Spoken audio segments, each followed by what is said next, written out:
So good afternoon, everyone. We're going to get started here. Really appreciate everyone coming on time and for taking time today to learn a little bit about hereditary cancer.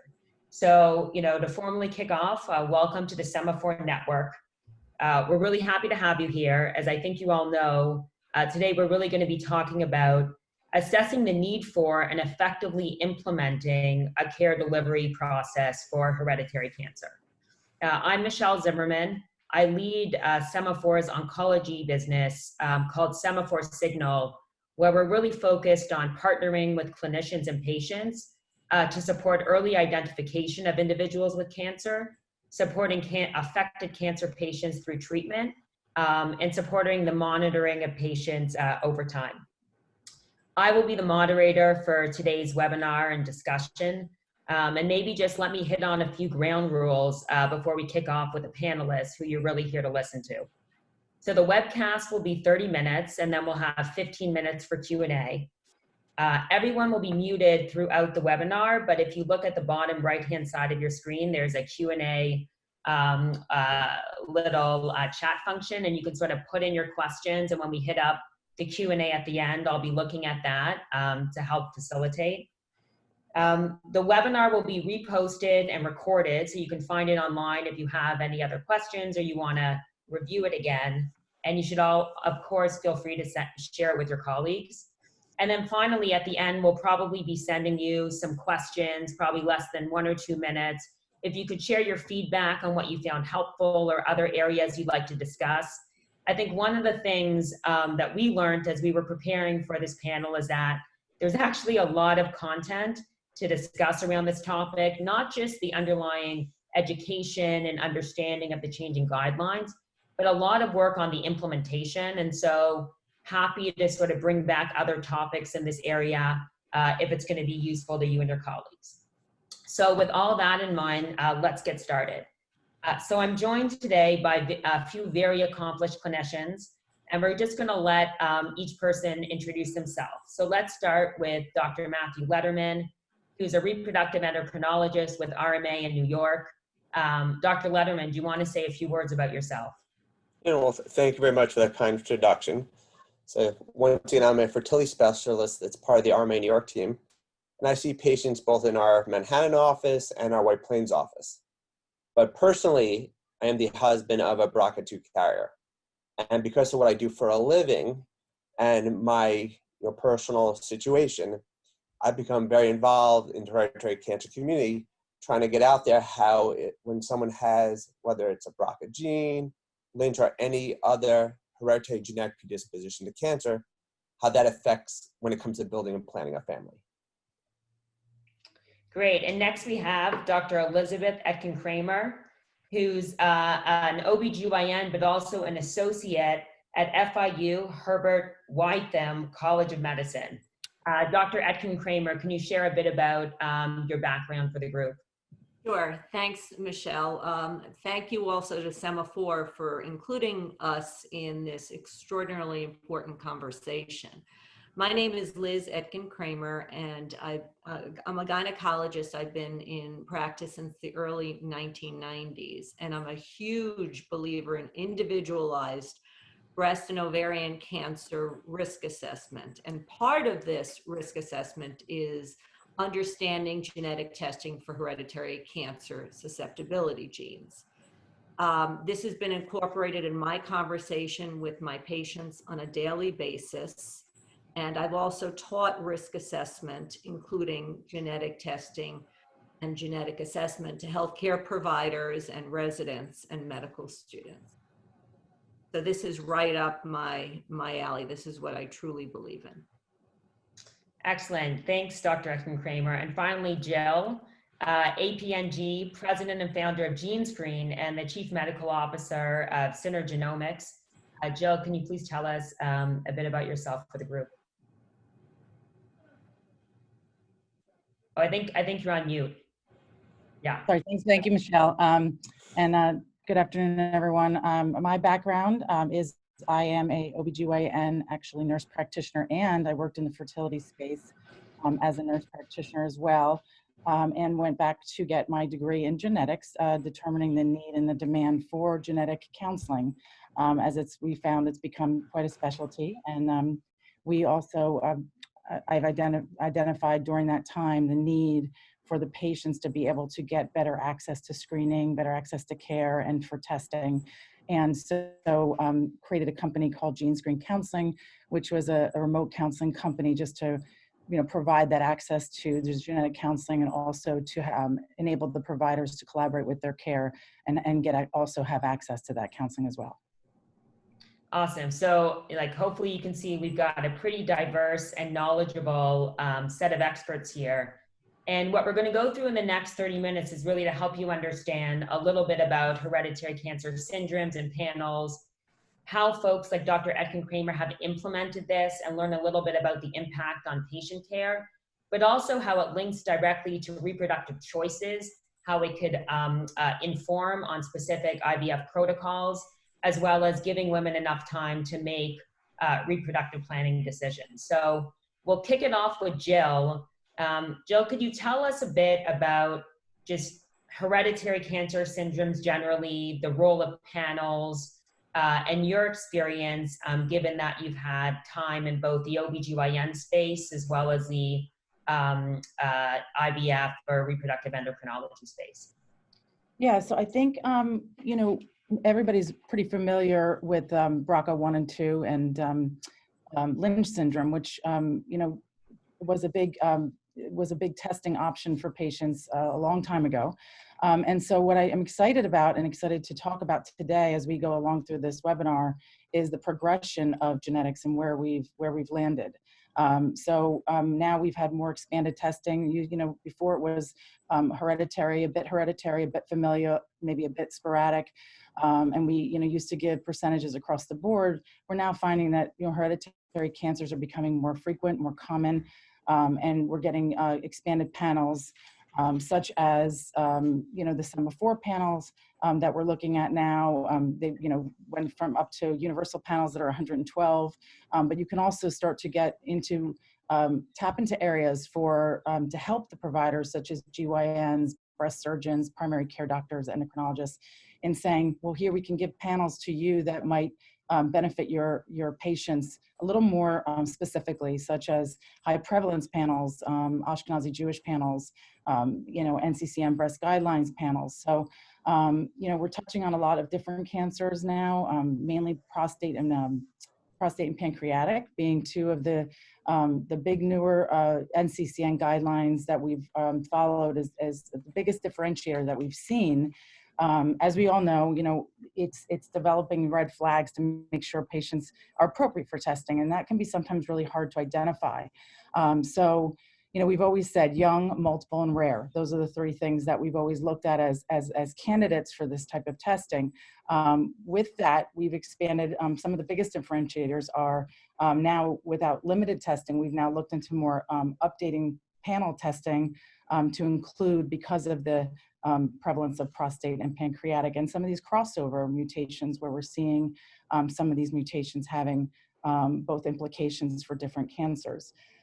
We've also, looked, when we look at young age, we've looked at, ages 46 to 50 and younger. A lot of that is because, as we know, if you've had a patient with a mass that, could have been there prior to the age of 50, and maybe it manifested after 50. So we did expand that age category a little bit as well, to getting to a younger age to say maybe, we should be looking at candidates a little younger. We've also looked at prostate regardless of the age of grades with somebody who's younger than ages 46 to 50. So those are different changes that the NCCN guidelines have created to allow us to make these recommendations more available to our patients, so we can suggest testing and making sure it's the appropriate testing. The biggest hurdle that we've come across has been that with these expanded panels, we've learned that we have positive mutations, which obviously we then talk about screening guidelines, increased surveillance, adding MRIs, maybe adding colonoscopies, and that's how you can build that into your practice. But with the expanded testing, we've also, the challenges have been, and we can talk about this a bit later in the webinar, is been the VUS rate, which is a variant of undetermined significance.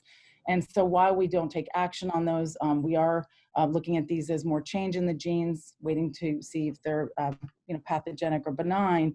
But this is what's going to help us over time, the more testing, to build this research so we can identify, are we getting, are some of these becoming more pathogenic over time, and how can we expand that horizon? So with that being said, one of the most important things is to take a family history. And so a lot of times with the family history, you can identify somebody in this NCCN criteria or the bracket where you find that they might be a candidate for testing. But also taking a good family history allows you to start to see some trends that may also, warrant them to look into further evaluation. And how we do this is we take a detailed family history from the patient from 3 generations, and then we take into consideration ethnicity and some of their risk factors that they've experienced, or if they've had known mutations in their family. We put that into the picture. We put that together with the NCCN criteria, and then we, recommend the appropriate testing for the patient using these panels as guidance. I think it's great to have Dr. Kramer here as well to kind of go into, as an OBGYN, how she sees this patient coming through her door, and how she's taken a patient from this point in time to where they're, appropriate for testing.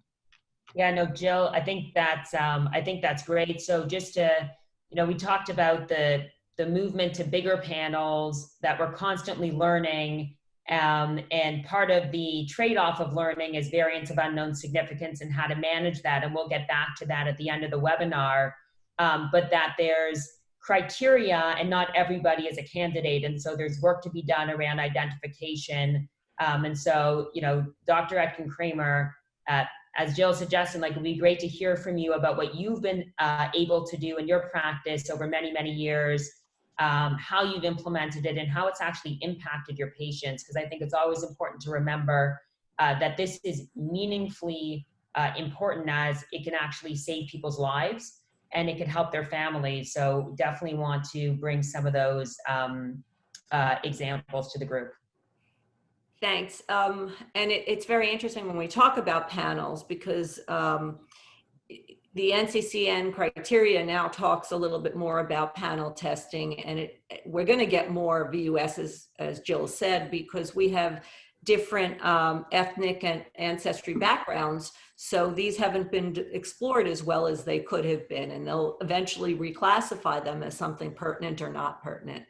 And I do talk about that with patients. So what I typically do is, when I see a patient, I'm always, in the back of my mind, in my computer chip that's always running through my mind, is always thinking, okay, could they potentially carry a hereditary cancer gene? And why that's so important to me is because my management, if they carried a gene, as Jill said, is going to be completely different than if they didn't, even if they had a family history. So the first thing I got to do is knock that out. I got to make sure they don't carry a gene.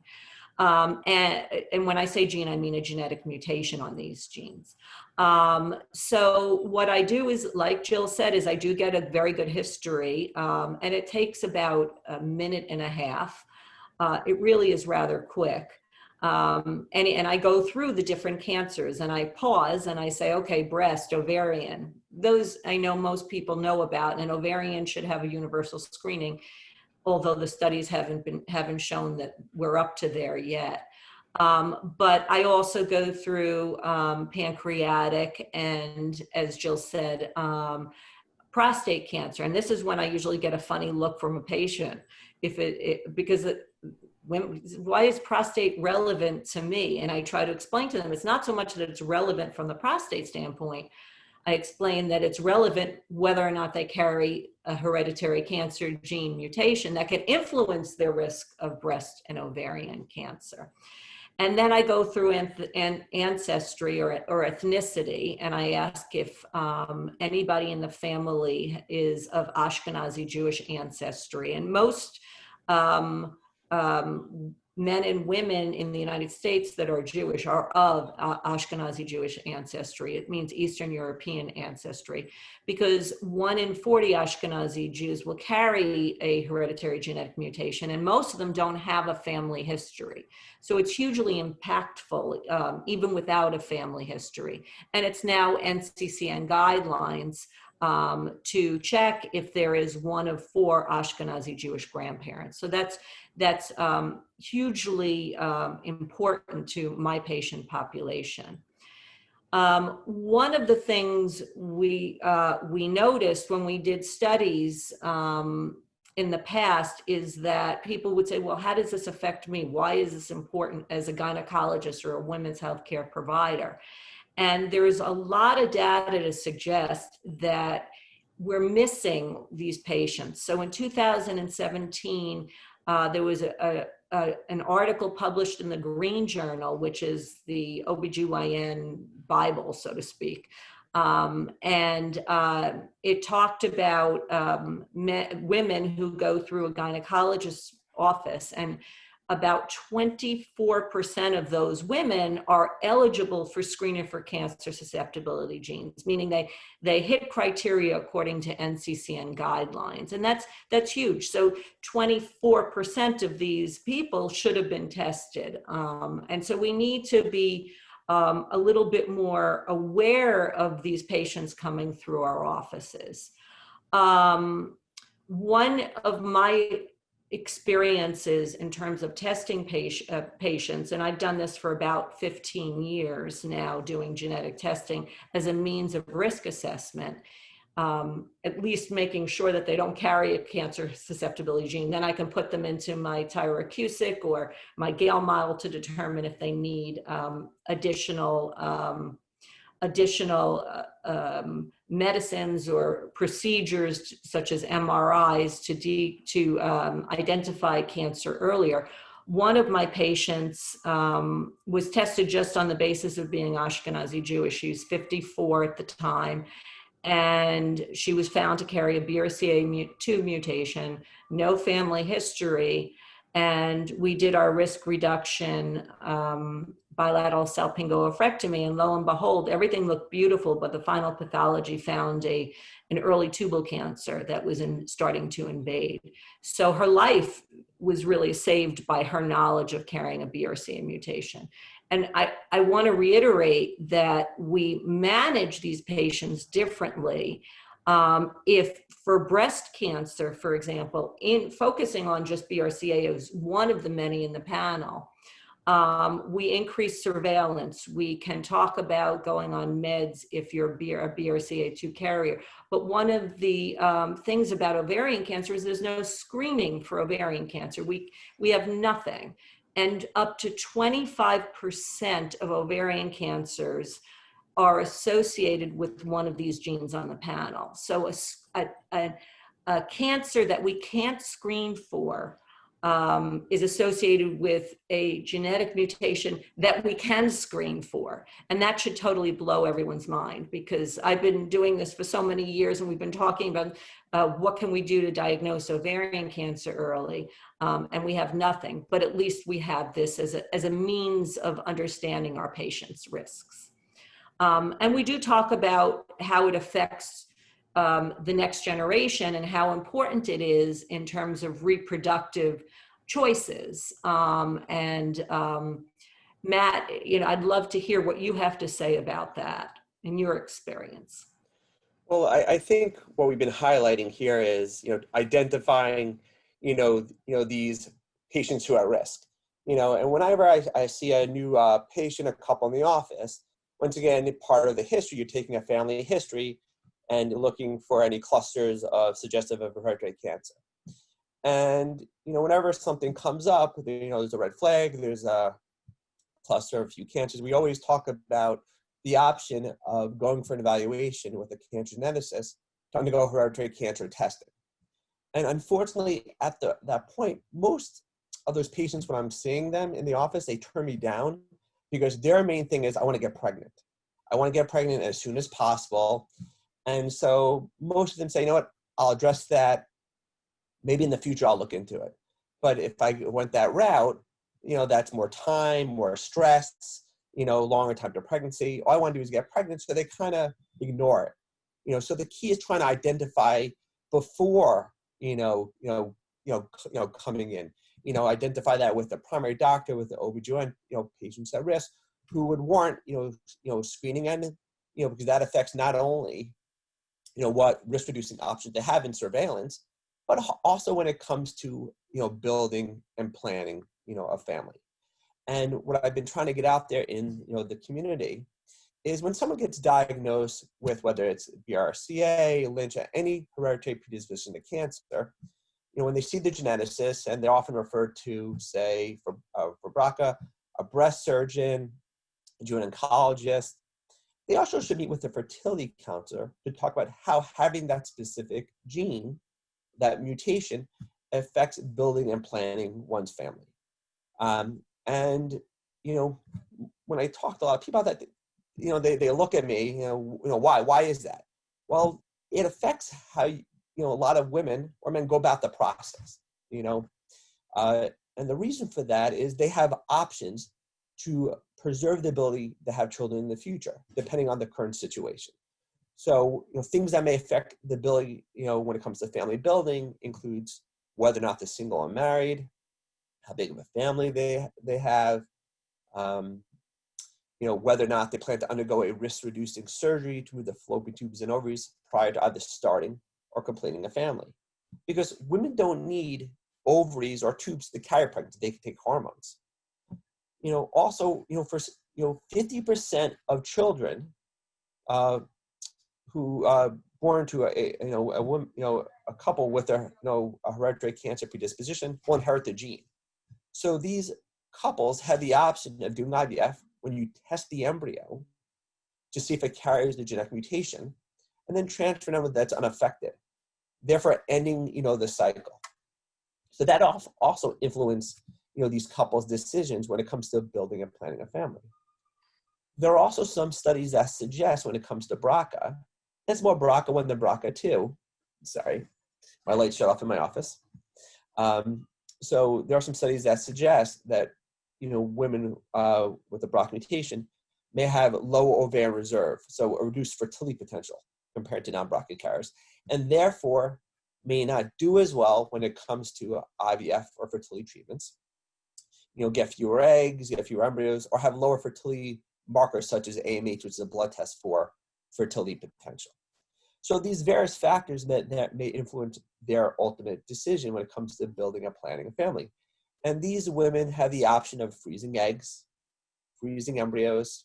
They have the option of doing IVF, testing the embryos for the specific gene to see if it has that specific genetic mutation, prevent passing on the mutation to the child. So these various factors play a role in some of their decisions. And having that knowledge early on may help them better plan their ultimate family when it comes to the future, depending on their specific situation.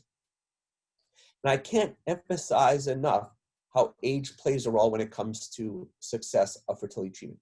Age is the most important thing. So for women who are committed, to prevent passing on the gene, by doing IVF, and once again, that's not for everyone, but for women who are committed to prevent passing on that specific gene, to me, it makes the most sense to do these treatments at a younger age. And the reason for that, they're going to get a lot more eggs, and they're going to get a lot more eggs that result in what we call the chromosomally normal embryo. And 50% of chromosomally normal embryos will carry the specific gene. So the younger they are, the more likely they'll do better. And if someone freezes eggs, those eggs could create embryos in the future that could then be tested. So age is the most important thing, and that's why it's important to know that information earlier on. And it also affects how, when someone is a BRCA carrier, that also affects the way we stimulate them when we do fertility treatments. We give them a specific medication called letrozole, which keeps the estrogen levels low throughout the treatment. And one study that I think is important to highlight just the importance of this is I had a patient who was a BRCA carrier diagnosed in the mid-20s based on family history, was undergoing routine surveillance of her breasts every 6 months. And she, just got married. her plan was to have an MRI of her breast. It'd be normal, then she would try and get pregnant. Turns out the MRI showed an early stage breast cancer. She only required surgery, didn't require chemo, and then came to me because she wanted to do IVF and screen out the mutation. And she said, I did everything I could to try and prevent cancer, yet I still got it. Unfortunately, it turned out that she was one of those BRCA carriers that had reduced ovarian reserve, so it took her a few cycles, to get, a few embryos. And, she's pregnant, she had a baby, and has other embryos, for the future. And she said to me, Dr. Lederman, I really wish when I was first diagnosed with the BRCA gene, I met with a fertility specialist, because it would have changed how I went about the whole process. I would have, come to speak to a fertility specialist early on, because I would want to know this before, it was too late. And luckily things were caught early and she had a good outcome, but it would change how she did everything. Yeah, no, very, very, very sort of informative and impactful. So maybe one question for all the panelists. We've learned from Jill about hereditary cancer syndromes, the genes that we now know more about. Panels are larger and we're still learning, but that the impact is real. We've heard from Dr. Etkin Kramer about how she's incorporated this as part of her surveillance program to keep her patients healthy, and that it's actually saved patients' lives. And we know that ACOG recommends and advises women's health professionals to participate in this important surveillance activities. And then we heard from Dr. Lederman about the impact of both having this information to inform on fertility or family planning, and the power of having that information early. And there's stuff that can be done. So with all this as a backdrop, maybe can we talk a little bit about what are the barriers in doing this? Why isn't everybody doing it? Why isn't it, if I'm a woman and I walk into my OBGYN, I know that they're going to be like Dr. Etkin Kramer and I'm going to be taken care of. And that they're going to recommend I go speak to a Dr. Lederman if I need that. So maybe we could, kick off maybe Dr. Etkin Kramer with you, and then just go to Jill and Dr. Lederman. What are the watch outs? What's the practical side to making this happen? That now that you've worked with people or done it yourself for many years.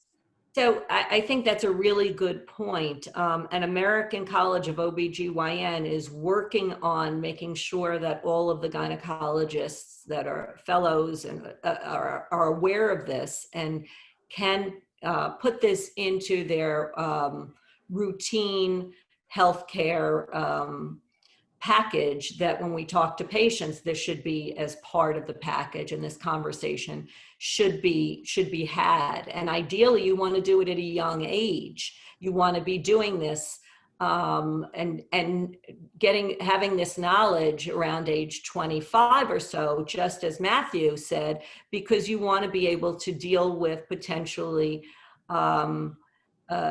significant conversations that may come up about fertility planning, about when to do any surveillance or risk reduction, and how to put that all in a framework.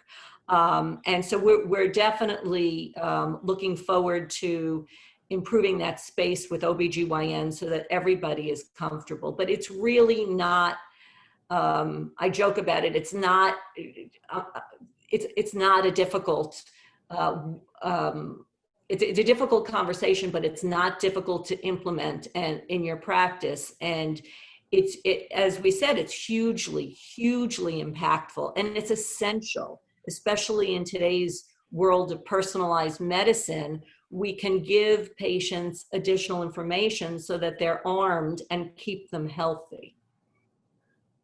Awesome. Jill, what do you have to say, given, your company and what you see and how you help different groups, as well as being on the ground floor with both OBGYNs and the IVF space? Yeah, and I think it's a really good point what Dr. Etkin Kramer brought up, was that, it's a barrier in that it's very hard to incorporate this into your practice when you have very limited time with your patients, trying to, do everything else that providers need to do. And I think that's why, it's really important. And I think that the need is there to, just know those red flags and just pursue, as much support as you can get. And on the genetic counseling side, the support that you have in genetics is there, and that it doesn't, the intimidation of getting a result that could be a VUS, needs to kind of go away, because, there really is, there is a need to start to explore those. And I believe that, there's a lot of certified board certified genetic counselors out there that can also do interpretation and evaluation for you for practices, as well as working with the doctors and providers and nurses and the team on building that within their practice. So now it's, it is as it becomes and progresses, I think, with the expansion can be a little overwhelming. And I think that's why we just need to simplify it and find a way to build it into and incorporate it into the practice as a workflow, and also use the genetic counseling and support when needed.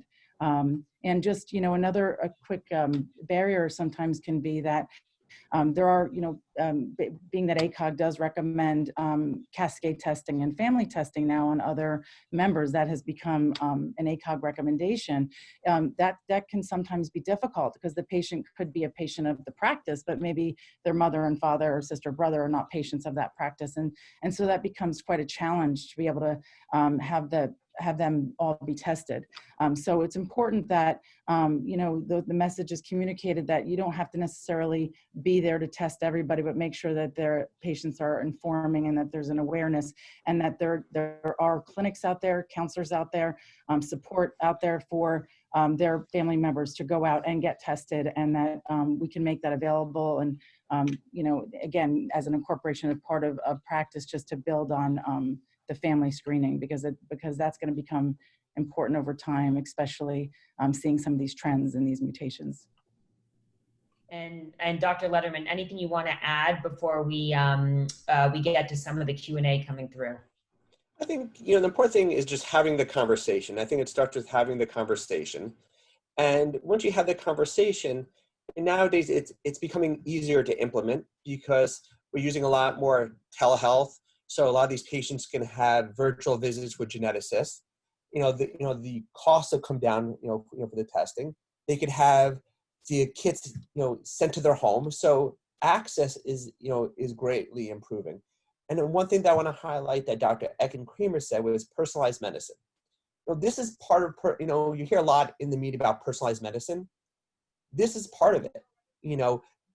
Looking at your genetics and determining your risk factors, that goes with personalized medicine. And that's, when it comes to long-term management in the future, that's a thing that you're going to continue to hear about. And this is part of the personalized medicine plan. Excellent. No, thanks so much. Great answers. And I think this first question coming in fits nicely with our conversation. So the question is, what are the implications of identifying some of these genes as it relates to both health insurance and life insurance? Jill, maybe we'll, not to call you out, but I think we practiced this one, jokes aside. But yeah, why don't you take a crack at that one? Yeah, no, that's I think that we go around this a lot. We do this. We actually incorporate this as part of our counseling because it is important, and I think there's a lot of fear and anxiety over the awareness of someone being identified with mutation and having that be an implication or a barrier to getting health insurance. So we do all know, most of us know about GINA, which is a law that protects, if you have a pre-existing condition, it's not listing it as a pre-existing condition if it's a mutation. So it should protect you. And to date, we haven't had any really cases where we've seen that, have affected someone from obtaining health insurance because of this. Now we do have to still talk about life insurance and other insurance, but at this point we are on a federal level. There are guidelines that we're following that, but at some point they're state by state. They're changing some of these prohibiting of someone having issues getting life insurance. And so we're seeing across the board that changing over time. So GINA is something we do discuss. We do make it as part of a session when we're reviewing someone's results. We make them aware of it. But we also don't want them to feel that they would be discriminated over this based on that law and also what's being, coming down the road. Excellent. So just to reiterate, GINA does not allow insurance companies from health insurance to use your genetic information to discriminate you from getting health insurance, but it currently does not protect you from life insurance. And so that is a consideration, to Jill's point, but this is constantly evolving. And then, another question that's come through is, how has the inclusion of moderate or low risk genes in these expanded panels affected your conversation with patients? So before, maybe you were just talking about BRCA. Now you're talking about, as Jill alluded to earlier, 100 different potential genes. How has that sort of changed the nature of your conversation? How do you explain that to patients? Dr. Kramer, Etkin Kramer, do you want to take that one? Sure, happily. So I explain to patients, first of all, I always set it up so that I explain most of my stuff ahead of time, simplified, but I explain to patients that the majority of the conversation is going to occur after I get your results, because it's not particularly helpful for me to go through everything beforehand and overwhelm the patient during my 15-minute visit and then say, no, that doesn't apply to you. So I think a lot of the conversation, as Jill was saying, is the post-test counseling that's going to come in. That's important. So what I usually do is I explain on these panels, the highest ticket. I explain if all of these these named genes can influence your risk of certain cancers. Some of them are very high ticket and they're called highly penetrant, and some of them are moderate and some of them are low penetrant, like one of the APC genes in the Ashkenazi Jewish population that increases the risk of colon cancer slightly. And so all you do is get colonoscopies every 5 years. So I try to frame it in terms of how their lifetime risk would be different based upon how the genetic results come back, into what grouping they would fall into, for lack of a better term. Excellent. Jill, anything you want to add, since many, in your company are on the post-test genetic counseling side as well with patients? Sure. So I think it's also just important to note that there are some, recessive testing that we're doing. So if we've done carrier screening, let's say, there is the ATM mutation that, I once had a breast surgeon call me, very out of the blue from a hospital and just, in the middle of the day, and got a result and said, what is this ATM mutation? I thought this was a machine where I could get cash and, what's going on here? And, we kind of, looked at the ATM and I think over time what they're recognizing is that it actually does have an increased risk, especially in homozygous situation. It can be, there's some potential there for a higher risk of breast cancer. And that's on a carrier screening panel, on a recessive carrier screening panel. So this is something that, as we mentioned earlier, as I brought up as the crossover mutations, there are definitely more mutations that need to be evaluated and educated on. But also, I think that it's very important to recognize that the conversation needs to be had again about which of these panels might be appropriate, and maybe cancer screening should be also done with carrier screening, depending on that history. Got it. And another question that just came through is more about, what is the impact on your practice of incorporating this as part of your standard workup, whether it's in your annual, how does this benefit both patients who want to come and see you, and both, new patients, but also retaining patients over time, and their family members, frankly, the impact you can have on their families. So, there's maybe Dr. Etkin Kramer, you want to take that one and then we'll go around. Well, in terms of the daily flow, it's as I said, it's a couple of minutes, and the end result is so impactful that I think it's an essential conversation to have.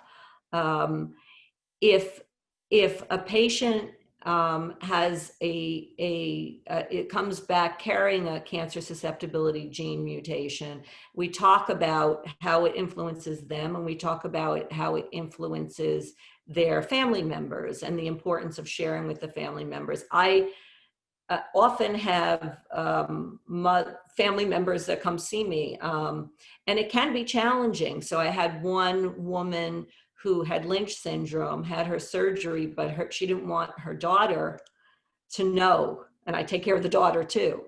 So I said, I'm giving you until, you know, the daughter turns 22, 23, when I start having a conversation about testing her, that for that specific gene that we need to have that conversation. So it can be a little bit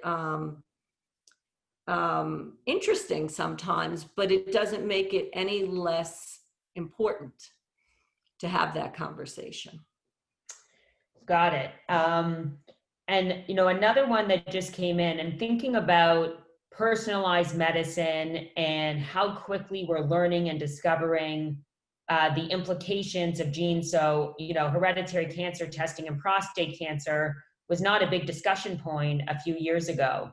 And so maybe with that as a backdrop, you know, what do you see as the greatest opportunities and maybe some of the watch outs as it relates to hereditary cancer screening and testing over the next, you know, 2 to 3 years?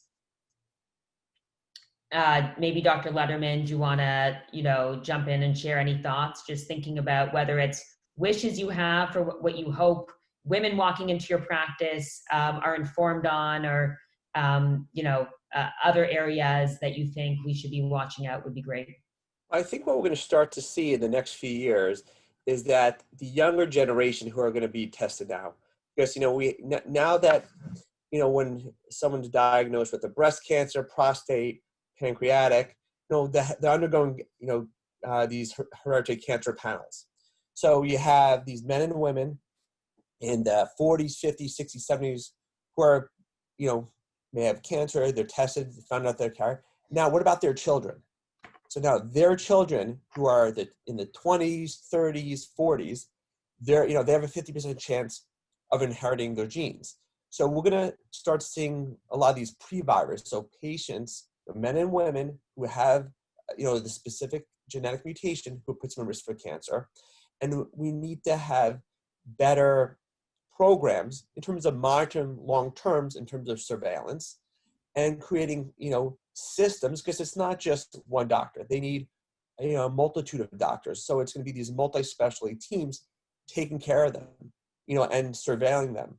And obviously then, you know, how does that affect building and planning a family? So that population, we're going to have a lot, I think we're going to see an increase in that pre-vivor population because we're testing more, and it's their children and, you know, who get tested, and how we follow them throughout, you know, their course of the lifetime.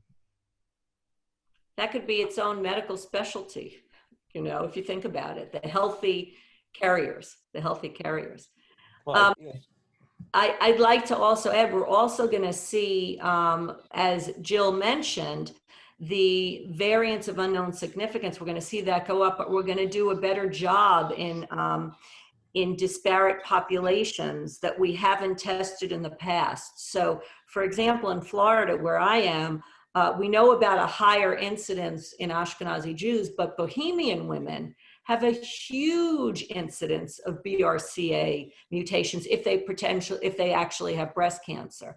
I mean, 25% of Bohemian women who have breast cancer are BRCA alone positive. So there's a huge opportunity there to investigate and get good population-based testing in this population, in the different ethnicities, so that we can give these women and men their individual cancer risk assessments. Jill, anything to add to that? Yeah, I was going to say, and I would highlight, again, the cascade testing and the family testing there again, because I do think that, to Dr. Lederman's point, you know, the younger ages is where we're going to start to see this progressing over time, and getting into more cancers such as, melanomas, brain, renal, things of that nature as we start to look at some of the crossovers of the different cancers, and by more, higher identification based on more members in the family, and even extended family members starting to get this testing done. So I think that's where the future is really about this testing, outside of just the individual, and at younger ages. Great, thanks guys. Just, last question, because I know we're at time. But given, I think Dr. Etkin Kramer, you mentioned 24% of women who walk into an OBGYN's office are eligible for testing. And if we engage in that testing, there are specific medical management guidelines to help prevent and catch cancer early, which we've heard is incredibly powerful for saving lives. What percentage of OBGYNs today do you think are actively screening women in a systematic way who are walking into their practice, looking for care and help on staying healthy?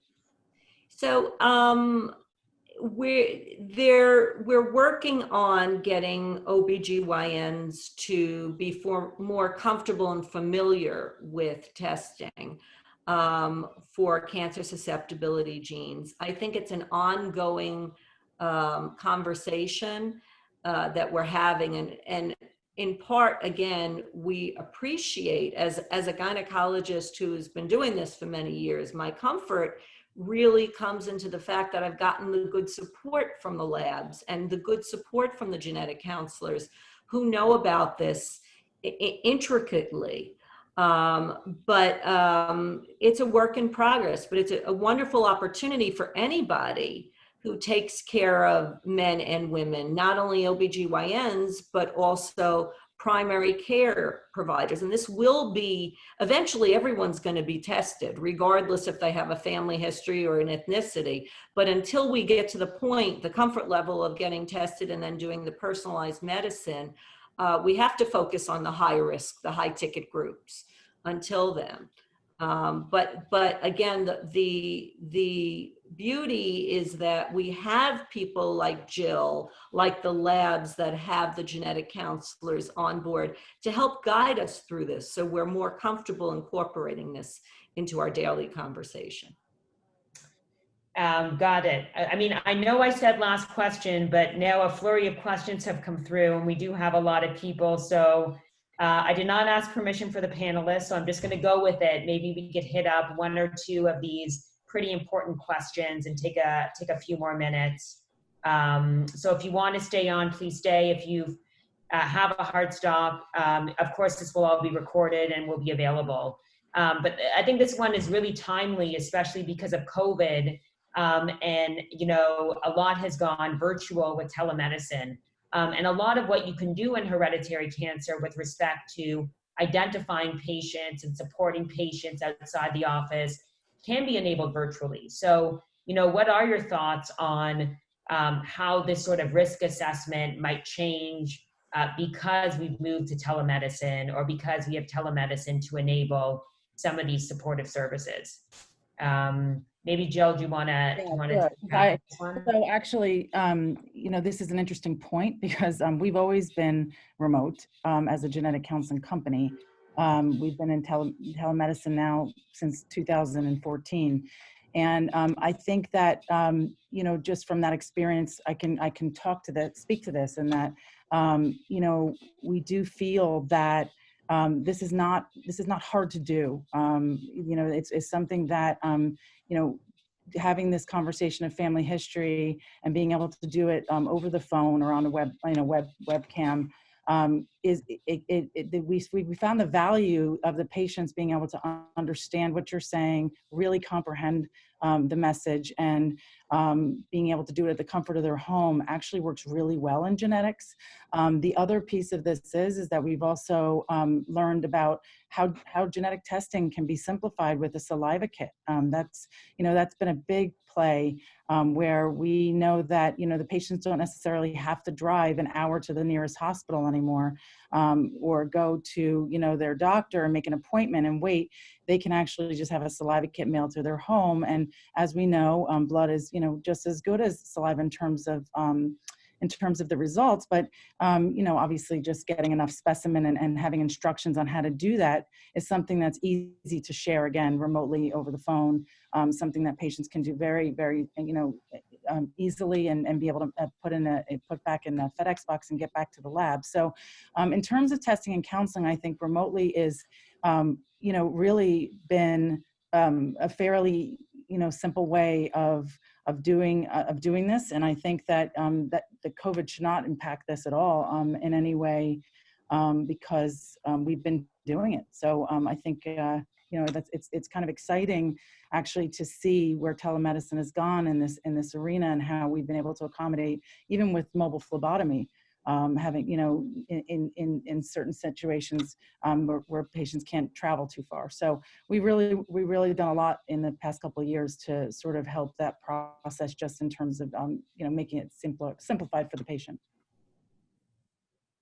Excellent, thanks. And I know we've, at Sema4, we've invested in some of that stuff as well, with the guidance of, many of our customers and their input. And so, I know we went over, I think that was like a good place to end, which is really around how do we, use different technologies and tools to continue to reach patients, support providers, to enable this sort of important testing. So with that in mind, you can probably see the baby coming down the stairs. Thank you so much to our panelists. Thank you everyone for participating. Like I mentioned, we will be posting this online and circulating it, as well as asking for your input on areas that you found useful, and additionally other topics where it would be beneficial for you to get more education, for us to go deeper. Happy to continue the conversation, and thanks again to our panelists and for your good questions and for participating. Have a great rest of day. Bye. Thank you. Thank you. Thank you.